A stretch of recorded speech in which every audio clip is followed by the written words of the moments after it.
to me. He's really somewhere today. But when we were young, he was about 13 and I was 9. He's 4 years older than I am.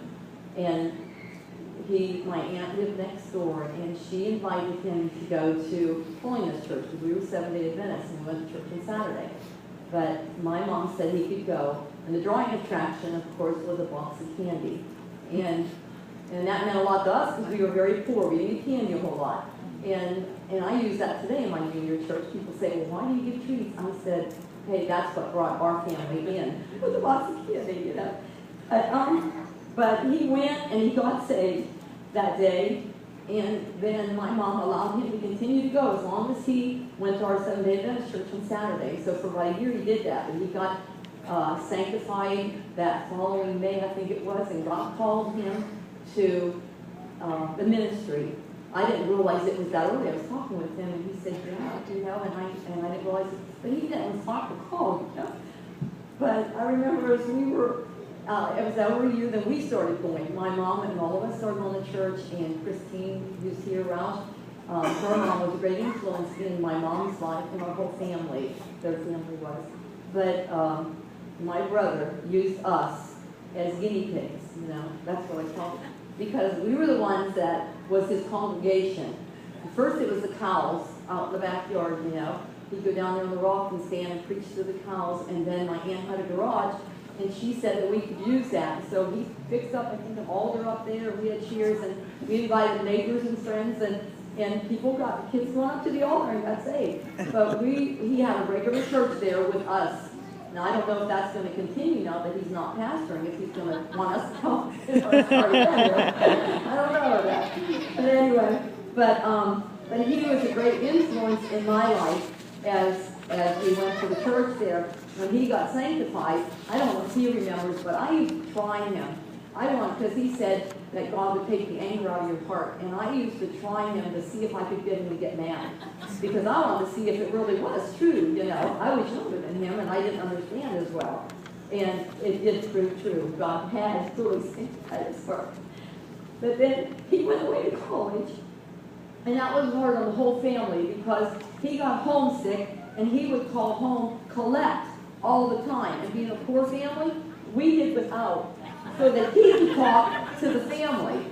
And I said, when I went to college, I was not going to do that, which I didn't. When I called, I paid for my phone calls. But he didn't have a lot of money either at that time. But then I went down there. He invited me to come down, and I went for the summer and stayed with them when Lynette was born. She was this baby, and that really made me want to go to Hope Sound. And that made me so that when he graduated from college that fall, then I went down there for college, because I graduated from high school the same year, and I went to college. But I remember his first pastorate when he went to Keithville. That was some church. I mean, there was, in the vestibule we go in, you'd have to watch the bees. And then they found out there was this big beehive up in the top, you know, and they had to get that out. And the far seat was this big old house, and I thought, when we went there, I thought, you know, he really has to be committed and want to pastor this church, you know. I was younger and thinking, wow. I mean, the church, the house had sewer rats. I mean, you go there, and he remembers being in his bedroom and seeing eyes in the night. You know, and what it was the sewer rats would come in the dark, and he'd see their eyes glittering.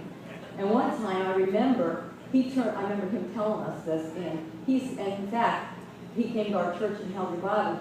He mentioned this in one of his sermons, and he scared our congregation to death, because he's telling about it. He said how the lights were off, and he said, turn them on, they disappeared.